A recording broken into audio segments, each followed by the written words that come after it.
सारा जी, सबसे पहले मैं चाहूंगा आप कोई भी एक सूरा हमें सुना दें जो भी आपको याद हो, फिर हम आपकी ठीक है। स्टोरी की तरफ चलते हैं। सूरा इखलास सुना देते हैं। कुल हु हम्म। अल्लाहु अहद अल्लाहु समद लम यलिद वलम यूलद वलम यकुल लहु कुफुवन अहद। Thank you so much.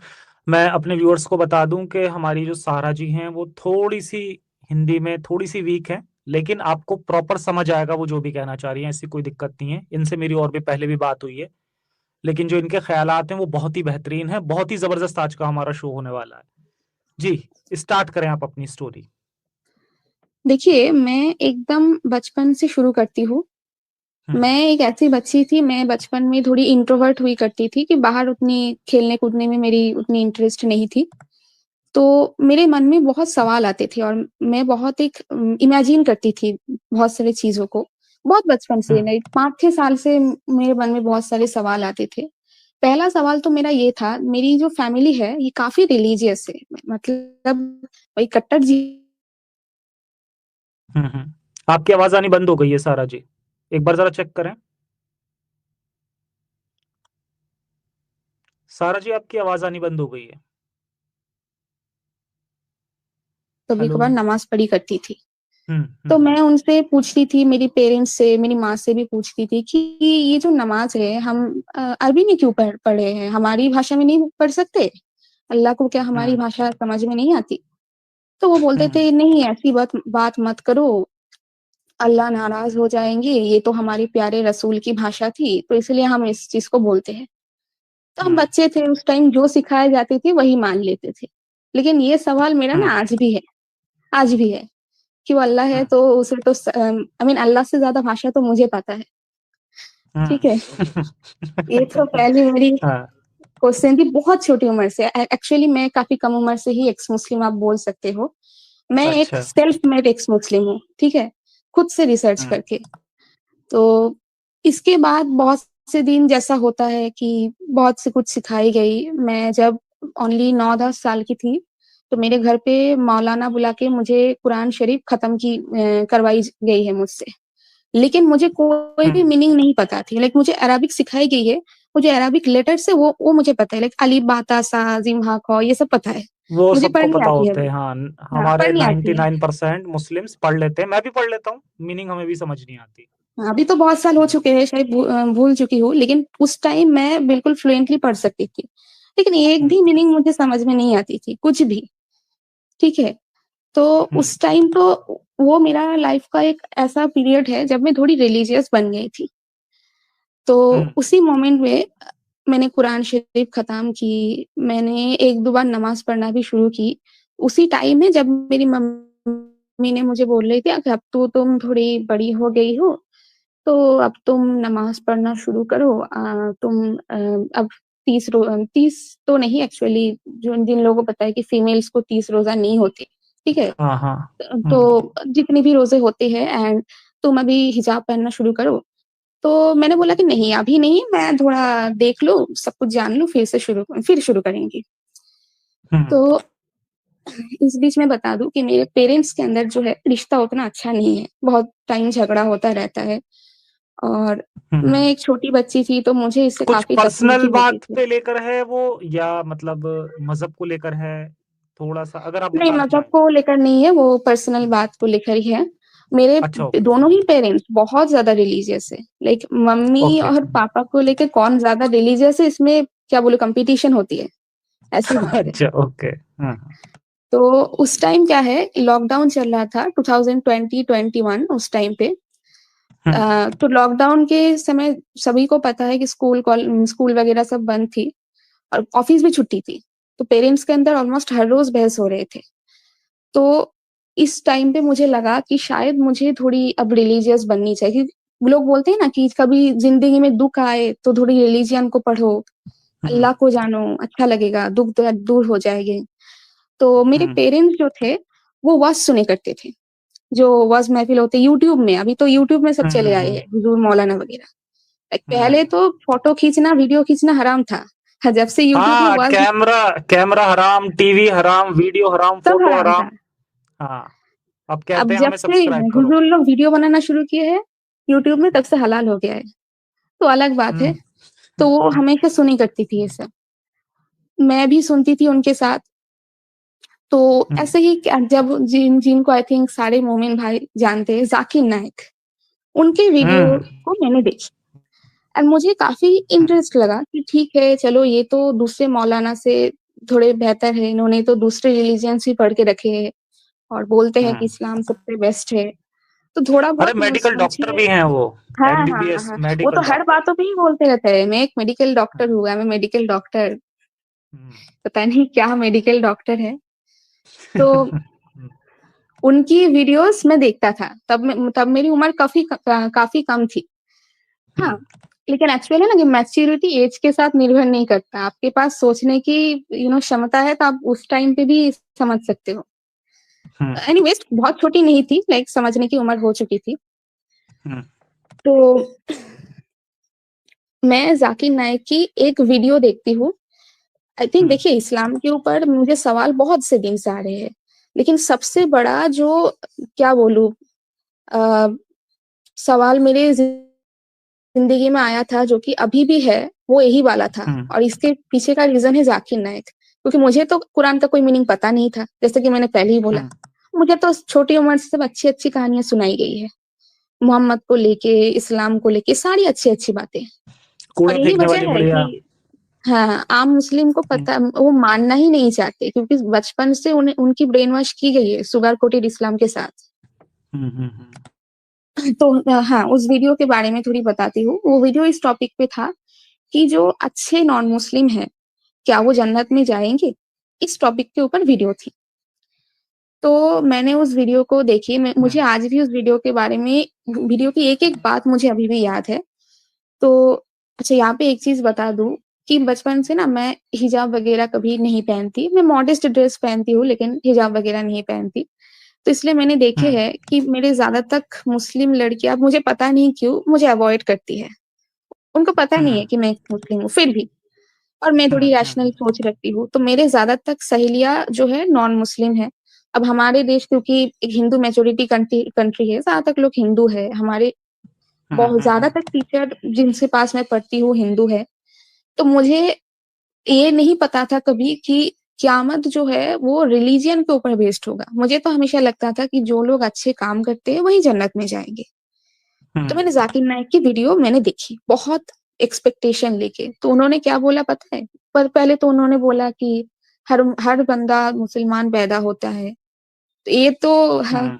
तो खतना क्यों की जाती है, पता नहीं। हाँ, सीधी बात। वो तो खतरा के साथ वही पैदा बोल होता ना, सकती है। अगर मुस्लिम हाँ, होता तो वही। खतने के साथ पैदा होता। तो उसके बाद वो एक कमेंट करता है, जो आई थिंक बहुत ही एक बुरा कमेंट है। वो बोलता है कि यदि कोई बच्चा, आई मीन कोई इंसान चोर है, तो कोर्ट में जाके बोले कि मेरे बाप दादा चोर थे तो इसलिए मैं चोर हूँ, क्या वो कोर्ट उसे उसकी सजा मकूब करेगा? तो मुझे लगा कि ये हम्म। कैसे आर्गुमेंट है। आप एक आइडियोलॉजी को ना मानने को चोरी करने से आप कैसे चोरी से कंपेयर कर कंपेयर कर सकते रहा हो? है। यही तो बात है। आपकी आवाज आनी बंद हो गई है सारा जी, एक बार जरा चेक करें। हाँ, अब आ रही है। अच्छा, बोलें बोलें। हाँ, चोरी करना तो गुनाह है, किसी भी रिलीजियन, किसी हम्म भी कॉन्स्टिट्यूशन में। लेकिन एक आइडियोलॉजी को मानना मुझे कोई पाप नहीं लगता। ठीक है, आप लोग हम्म भी कोई बुरा काम नहीं कर रहे हो, आप एथीस्ट हो। इवन जो मुस्लिम है, जो अच्छे मुस्लिम हैं, वो भी कोई बुरा काम मेरे हिसाब से नहीं कर रहे। लेकिन यदि हम्म बुरा को बुरा बोलना चाहिए, यही सही है कि मोहम्मद को हम क्रिटिसाइज करेंगे एक्स मुस्लिम लोग, क्योंकि उसने क्रिटिसाइज करने की काम की है। ठीक है, हम्म। इसलिए आप हमें शाती में रसूल बोलो, जो भी बोलो, इससे हमें कोई फर्क नहीं पड़ता, किसी भी एक्स मुस्लिम को फर्क नहीं पड़ती। हम्म। तो ये अभी, दरअसल मैं थोड़ा सा बता दूं, हमारे जितने भी मुस्लिम भाई हैं, बहुत सारे लोगों को ये लगता है ना कि इस्लाम के ऊपर बिना बात की झूठी बातें लिख दी गई हैं, और कोई अपनी बुराइयां क्यों लिखेगा अपनी किताबों में। दरअसल इसके पीछे का रीजन ये है कि जितनी भी इस्लामिक बुराइयां हैं जो किताबों में लिखी गई हैं, उस समय पे वो बुराइयां थी ही नहीं उनकी नजर में। कई एग्जैक्टली बार वो, असली बुराई तो हाँ, उससे भी ज्यादा हो सकती है, कितने बिल्कुल कुछ तो बिल्कुल, लिखी ही नहीं गई होगी। जो लिखा नहीं गया। अब सोचो कि जब उन्होंने अपने बारे में लिखा, और उन्होंने प्राउड फील करते हुए लिखा अपने बारे में कि हमने इतनी गुलाम रखी, हमने इतने काफिर मारे, तो वो प्राउड फील कर रहे थे उस चीज को लेके। आज हम उसे एक्सपोज करते हैं। अब सोचो जो उन्होंने नहीं लिखा होगा वो क्या क्या होगा। हम्म। हम्म। इवन बहुत से लोग तो इस्लाम को सुगर कोट करने के लिए ट्रांसलेशन में भी बहुत सुगर कोटिंग कर रहे हैं। जैसे फॉर हम्म। एग्जाम्पल, मैं एक आयत की बात बताती हूँ, आप स्क्रीन पे मेंशन कर देना कि सूरा अल निसा की वो वाली आयत जिसमें वाइफ को बीट करने की एक आयत है। 4:34, हाँ। हाँ हाँ, सूरह निसा की 34 नंबर है। 34 में पहले बोला गया कि आप उसे बात करके बोलो, देन बिस्तर अलग करो, और देन आप उसे हम्म। मारो। यहाँ पे हम्म। जो लोग ट्रांसलेशन करते हैं, बहुत से ट्रांसलेशन मैंने देखा है कि ब्रैकेट में लाइटली लिख देते हैं, लेकिन हाँ, मैंने लाइट। रिसर्च की कि वहां पे हाँ, लाइटली नहीं है। ओरिजिनल है ही अरबिक नहीं। में, मुझे अरबिक नहीं पता, लेकिन आप एक एक वर्ड उठा के गूगल पे मीनिंग सर्च करके देखो इंग्लिश में, कोई हम्म। ऐसी वर्ड नहीं है। जितनी भी बातें ब्रैकेट में लिखी होती ना, वो एक्चुअली हम्म। ओरिजिनल टेक्स्ट में है ही नहीं। है ही वो नहीं, सही बात ट्रांसलेशन है। के टाइम जोड़ा गया है। बिल्कुल। जैसे उस ये पे है बहुत। चांद को जैसे लाइट लिखा है, तो उन्होंने जबरदस्ती रिफ्लेक्टेड जोड़ दिया है उसमें ब्रैकेट में, अपने आप को साइंटिफिक दिखाने के लिए कि मून इज ए हाँ रिफ्लेक्टेड हाँ, लाइट। हम्म। ऐसे बहुत से है। जैसे 7833 जो हुड वाला आयत है, उसमें जो एक हम्म। बहुत ही बुरा कमेंट किया गया है, वकवाइबा अत्रबा, इस टाइप की एक बात है इस आयत की हम्म। बात। तो उसमें जो कवाइब या कवाइबा है, उसकी हम्म। लिटरल मीनिंग होती है फुल बॉसम। ठीक है, हम्म। जिनको पता हम्म। है वो समझ चुके होंगे। हिंदी हम्म। में नहीं बोल पा रही। तो बड़े उस बड़े वर्ड स्तन को ना, वाली, बता देता हूं मैं हाँ, अपने जो हमारे व्यूअर्स हैं, बड़े बड़े स्तन वाली।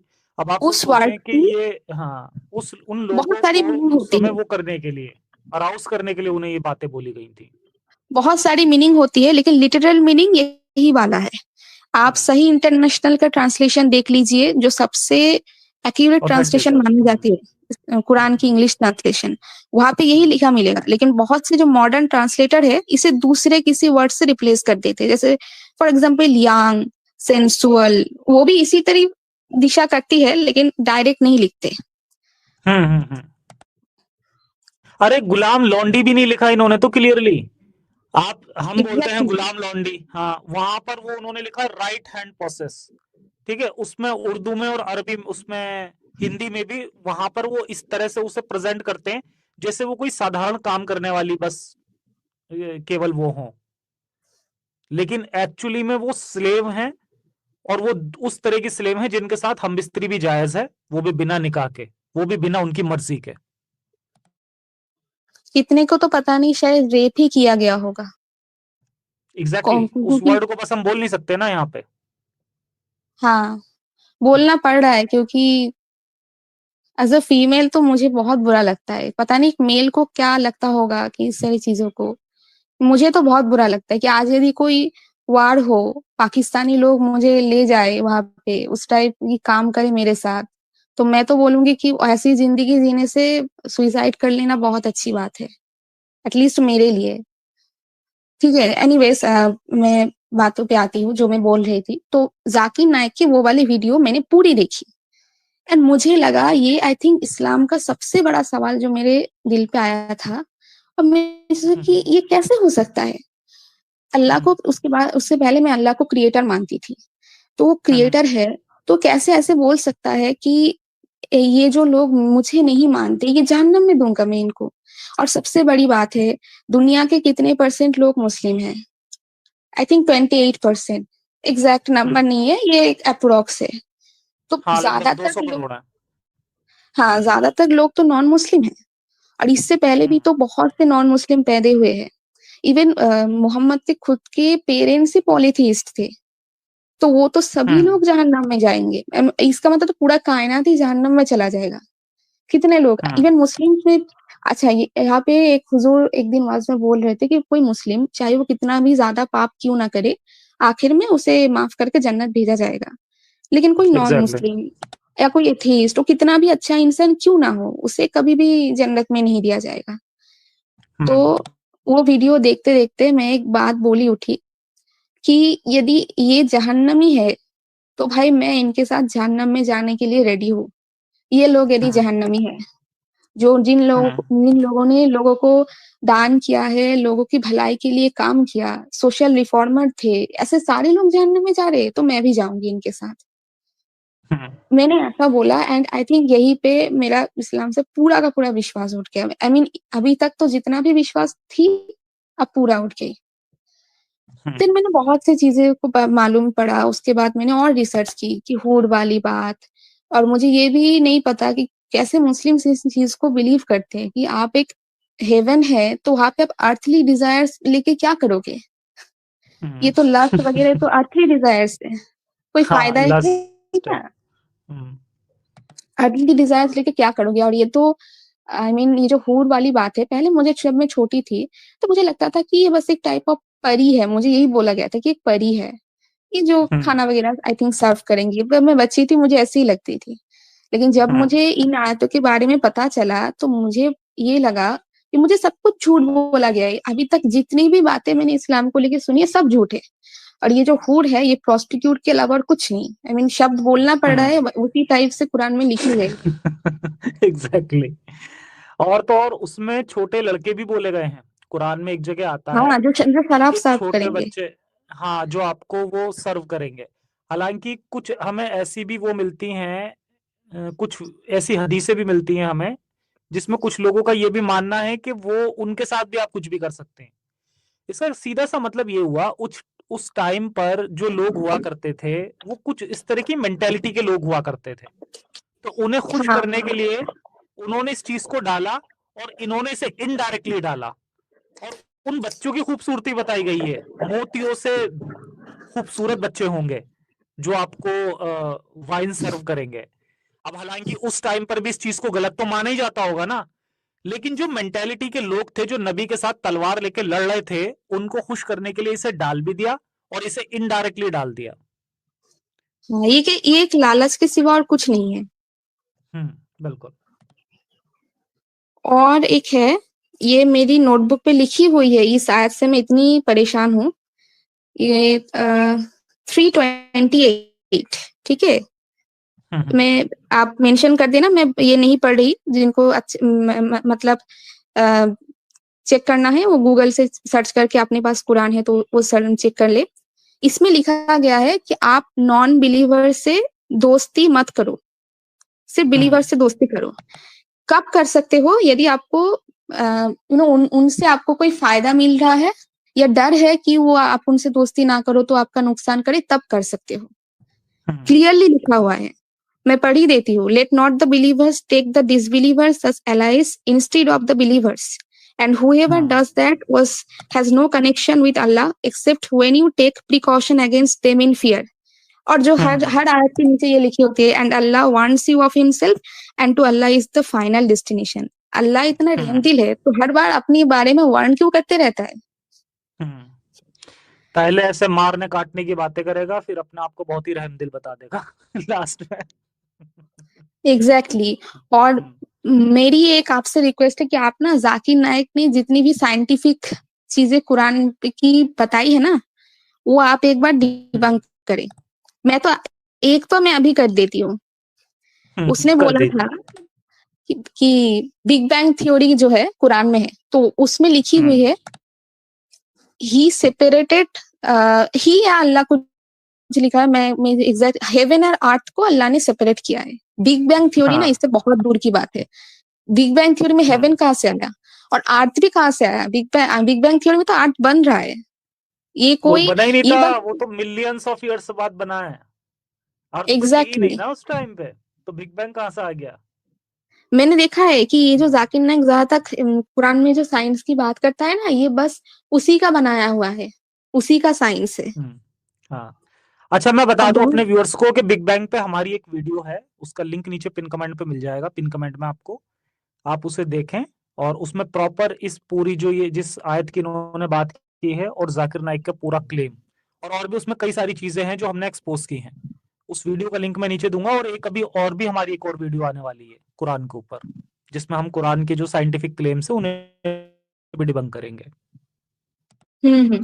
और अच्छा, ये सूरा अल कहफ 1886 में, यहाँ पे वो फेमस सूरा है जहाँ पे बोला जा रहा है कि सन जो है एक मडी स्प्रिंग के अंदर सेट हो रहा है, जाकर डूबता है। हाँ, जाकर डूबता है। ये भी आप पढ़ लीजिए, ठीक है। तो कोई सेंस नहीं होती। मैं फिर से मेरी स्टोरी पे वापस आती हूँ। तो ये सुन के देख के मेरा इस्लाम से पूरा तो भरोसा उठ गया, और मुझे उस भी टाइम मुझे एक्स मुस्लिम के बारे में कोई भी कुछ भी पता नहीं थी। मैंने पहली जो एक्स मुस्लिम की वीडियो देखी थी, और मैंने देखा है कि यूट्यूब में इनको उतना ज़्यादा प्रमोट नहीं करते। लाइक आप किसी भी नहीं करता। दुनिया के किसी भी कोने से आप कोई एक्स मुस्लिम हो, आपकी वीडियो उतनी आसानी से सर्च में नहीं आती, यदि ना कोई लोग एक्स मुस्लिम लिख के सर्च करे। तो मुझे कैसे आप लोगों की वीडियो मिली? पहली जो एक्स मुस्लिम वाली वीडियो मैंने देखी थी वो एपोस्टेट प्रॉफिट की थी। वो इंग्लिश में वीडियो बनाता था, अभी भी हाँ बनाते हैं। हाँ हाँ, अभी भी बनाते हैं। हाँ, हाँ। तो उनकी वीडियो मैंने वही हूर वाले चीज को लेके जानने के लिए मैंने देखी। और ये चीज है कि इस्लाम की जो कंट्रोवर्शियल चीजें है ना, उसमें मौलाना वगैरह उतनी ज्यादा बात नहीं करते। तो आप उन चीजों को सर्च करोगे तो लकीली आपको कोई एक्स मुस्लिम की वीडियो मिल सकती है, ये उस इंसान को जिसको एक्स मुस्लिम के बारे में कुछ पता नहीं है। मुझे आपकी वीडियो मिली थी बनु कुरेजा के बारे में सर्च करते हुए। अच्छा। ठीक है, बहुत बेहतरीन वीडियो थी आपकी, बहुत चीजें मुझे समझ में आई। और एक चीज मोमिन जो सुन रहे हैं उनके लिए है, देखिए आपको किसी की बातों पे ब्लाइंडली भरोसा करने की जरूरत है ही नहीं। आपको आप जिन जो भी रेफरेंस ये लोग दे रहे हैं, इवन आपके मौलाना भी जो रेफरेंस दे रहे हैं, आप उन्हें सर्च करके देखिए। बहुत से टाइम ऐसा होते हैं मौलाना रेफरेंस देते हैं कुछ और बोल रहे हैं कुछ अलग, क्योंकि उनको तो पता है हम नहीं। मैंने देखे हैं ऐसे, स्पेशली जो लोकल मौलाना से, वो ऐसे अक्सर करते रहते हैं। वाज उनकी महफिल रोजी में, रोटी भी तो है ना। हाँ एग्जैक्टली, वो यदि बोल दे ना सच बात। बहुत से मौलाना मुफ्ती ऐसे भी है, उनको तो सबसे ज्यादा पता है इस्लाम के बारे में, वो छोड़ते नहीं है इसी रीजन से कि छोड़ेंगे तो अपने बिजनेस बंद हो जाएगा। हाँ, बहुत उन से हैं। बेचारों का अपना जो बिजनेस चल रहा है उससे रोजी रोटी कमा रहे हैं, वो बंद हो जाएगी। मैंने देखा बहुत सारे अच्छे मौलाना भी होते हैं, और वो सोचते हैं कि चलो यार हम इससे ना एक अच्छा काम करते हैं कि हम लोगों को अच्छी सीख देना शुरू कर देते हैं वो। तो ऐसा नहीं है कि सभी बुरे होते हैं, अच्छे भी होते हैं। हाँ और हाँ, जो बहुत अच्छे अच्छे होते हैं मौलाना भी होते हैं। वो अपनी सोच को फैला रहे होते हैं, ना कि वो इस्लाम को फैला रहे होते हैं। अगर वो इस्लाम को फैलाएंगे ना, तो आपको पता चल जाएगा फिर वो जिहाद ही कर रहे होंगे। लेकिन जो अच्छे लोग होते हाँ, हैं वो अपनी अच्छी सोच को फिर आगे लोगों में ट्रांसफर कर रहे होते हैं।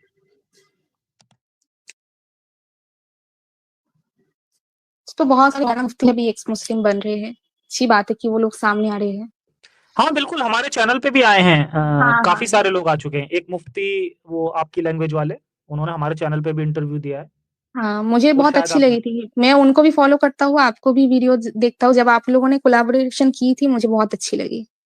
हाँ। अच्छा, वापस मैं अपनी स्टोरी पे आती हूँ। तो इसके बाद तो मेरा इस्लाम से भरोसा पूरा ही उठ गया था। तो मैंने इसके बाद खुद से रिसर्च करना शुरू की। मैं इंग्लिश ट्रांसलेशन पढ़ती थी मोस्टली कुरान की। सारी आयत मैंने नहीं पढ़ी है, लेकिन बहुत सारे आयतें स्पेशली जो कंट्रोवर्शियल वाले हैं ना, उनको मैंने पढ़ी है। और और एक बात यहाँ पे देख के मुझे ये चीज महसूस हुआ कि कुरान में जो है ना बहुत सारे कॉन्ट्रडिक्शन है। एक आयत में बोला जा रहा है कि कोई एक मासूम इंसान को मारता है तो पूरी इंसानियत को मारता है। लेकिन हम देखते हैं कि मोहम्मद ने जो बनु कुरैजा के ट्राइब को मारा था, अच्छा अक्सर मोमिन बोलते हैं कि उन्होंने एग्रीमेंट तोड़ी थी। मैंने बहुत सारे मोमिनों को ये बात बोलते सुनी है। अच्छा, मैंने मान भी लिया कि उन्होंने एग्रीमेंट तोड़ी थी, तो तो क्या उनके ट्राइब के सारे लोगों ने एग्रीमेंट तोड़ी थी? ये नहीं हो सकता। आज यदि बिल्कुल, हमारे देश में जो वहां जो उनके घर डिसीजन की ली जाती है, औरतें थी। वो तो लीडर्स लेते हैं। बिल्कुल बिल्कुल बिल्कुल, 4-5 लीडर ही तो रहे होंगे ना। चार उनकी पांच लीडर बेचारी ही लेते हैं। औरतें थी, 400 उनके लोग तो मासूम बच्चे। डिसीजन नहीं लेते। तो आपके नबी ने ही तो किसी मासूम इंसान को मारी है, बिल्कुल बिल्कुल, तो वही तो उनके ब्लास्फेमी मासूम कर रहा बच्चों है। को बेचा है इन्होंने मार्केट में। उनके मासूम बच्चों एग्जैक्टली को exactly. उनकी माओ से छीन छीन कर, आप सोचें वो किस तरह का मंजर रहा होगा जब माओ से उनके बच्चे छीन छीन के और उन्हें बाजारों में बेचा जा रहा होगा। वो किस तरह का मंजर रहा होगा, जरा आप सोच के देखें। आप सोच के देखें कि आपके साथ ऐसा कोई कर रहा हो और वो अपने आप को नबी भी कह रहा हो, आपको कैसा फील होगा। सिर्फ बच्चों को भी नहीं, औरतों को भी बेचते थे। बिल्कुल। साहब और साहबियों को भी बेच देते थे। खुद कुछ रख हम्म लेते थे जो अच्छी लगती थी और बाकी लोगों को बांट देते थे। मतलब कि कोई इंसान नहीं है, तो बस कि खाने पीने की चीज है कि लोगों के अंदर बांट रहे हैं, ऐसा ही औरतों को तो बोलना। अक्सर जानवर की तरह समझा जाता था, जैसे ये लूट माल में जो इन्हें वो मिलते थे ना, ऊंट मिलते थे और बकरियां मिलती थी, तो लाइव स्टॉक होता है ये, ऊंट और बकरियां। तो औरतों को भी उसी में रखा जाता था, औरतें भी उसी में गिनी जाती थी, औरतें और बच्चे। मर्दों को मार दो, यानी सिर्फ इंसान का जो दर्जा था वो आदमी को था, उन्हीं से लड़ाई होती थी, ठीक है, उन्हीं को जन्नत मिलती थी, उन्हीं को गुलाम लौंडी मिलती थी, उन्हीं को सारे सब कुछ उन्हीं के लिए था। जो फीमेल्स हाँ होती थी वो सिर्फ और सिर्फ लाइव स्टॉक हुआ करता था, जैसे आपके ऊंट या बकरी हो गए। तो जैसे ऊंट और बकरी बंटते थे, वैसे औरतें भी बंट जाया करती थी आपस में, उन्हें भी बेच। आप खुद सोचो यार कि कोई इंसानियत का आपने, उन्होंने इंसान ही नहीं समझा आपने किसी फीमेल को, आपने उन्हें जानवर समझा, आपने उन्हें बकरी समझा, एग्जैक्टली। आपने उन्हें ऊंट समझा। अभी तो हम देख भी पा रहे कि शरिया आइन का नमूना हमें दिख रहा है अफगानिस्तान में, ईरान में, सीरिया में। हम्म हमें पता है कि 2022 में माशा अमीनी के साथ क्या हुआ है, कैसे बेरहमी से उसे मारा गया, क्योंकि उसके बालों के बस कुछ सामने का पार्ट आई थिंक दिख रहा था, दिख रही हम्म थी। तो इतनी बेरहम बेरहम लोग हैं ये लोग। और हम्म कुछ कुछ है, मैं यहाँ पे जरूर मेंशन करूंगी कि कुछ लोग हैं, स्पेशली आप जो नॉन मुस्लिम सुन रहे हो ना, आपके चैनल में बहुत से नॉन मुस्लिम भी सुनते हैं। और ये जाहिर हम्म। सी बात है कि हमारे इंडिया में ज्यादातर तो नॉन मुस्लिम ही है ना, तो बहुत से हाँ मोमिन बिल्कुल। तो इस बात को लेके भी बोलते हैं कि ये तो दलाल है, कुछ लोग तो बोलते हैं यहूदियों का दलाल है। भाई कोई यहूदियों किसी का, का दलाल नहीं है। हिंदुओं का, हर चीज का दलाल हमें बताया गया है। ये चैनल इंडिया में है, हिंदी भाषा में है, तो अब इंडिया में ज्यादातर लोग हिंदू है मेजोरिटी, तो वही लोग देखेंगे ज्यादा। हम्म। तो सही बात है ना। Exactly exactly। और एक्चुअली में यही लोगों को बहुत जरूरी है देखना, क्योंकि मैंने अक्सर देखा है कि जो कन्वर्ट हो जाते हैं ना, वो ज्यादा कट्टर हो जाते हैं। एग्जैक्टली मैंने भी देखी है बहुत से वीडियोस की। कुछ महिलाएं हैं वेस्ट की देशों में से, अमेरिका में, यूरोप में, तो वो लोग इस्लाम को फेमिनिज्म की तरह प्रमोट कर रहे हैं, इनको कुछ पता भी नहीं है, बस ला इलाहा इल्लल्लाह बोल के कन्वर्ट हो गए। 3-4 साल कन्वर्ट हुए हैं, उनको कुछ आइडिया नहीं है। वो बोल रहे कि इस्लाम हम्म। फेमिनिज्म है। क्या बोले इनको। आपको किसी को जानना है ना इस्लाम हाँ फेमिनिज्म है, तो जरा अफगानिस्तान, ईरान, सीरिया, हाँ। पाकिस्तान में जाके रहिए, वहां पे बोलिए आप एक्स मुस्लिम हो, तो पता चल जाएगा कि कितना फेमिनिज्म है। फेमिनिज्म की अफगानिस्तान नमूना दिख जाए। में जो, जिन घरों में फीमेल रहती है ना, उनके कमरे हैं, उन कमरों में खिड़कियां तक रखनी बंद हो गई हैं वहां पे। फीमेल की हाँ, आवाज जोर से नहीं आनी चाहिए, अगर वो कहीं बाहर जा आवाज रही के हैं तो ऊपर वो भी किसी पड़ता है। मेल के साथ जाएंगे। हाँ, आवाज से भी उनकी भावनाएं वो हो जाती हैं। अमेरिका यूरोप में बैठ के तो इस्लाम को फेमिनिज्म बोल के प्रमोट करना बहुत आसान है, हम्म क्योंकि वहां पे तो इस्लाम की शरिया नियम तो चलती ही नहीं।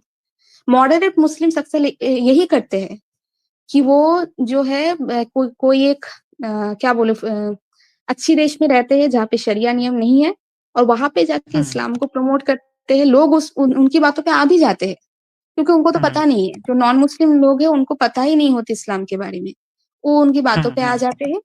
और कन्वर्ट होने के बाद यदि वो लोग खुद से रिसर्च कर रहे होते तब उनको पता चलता है।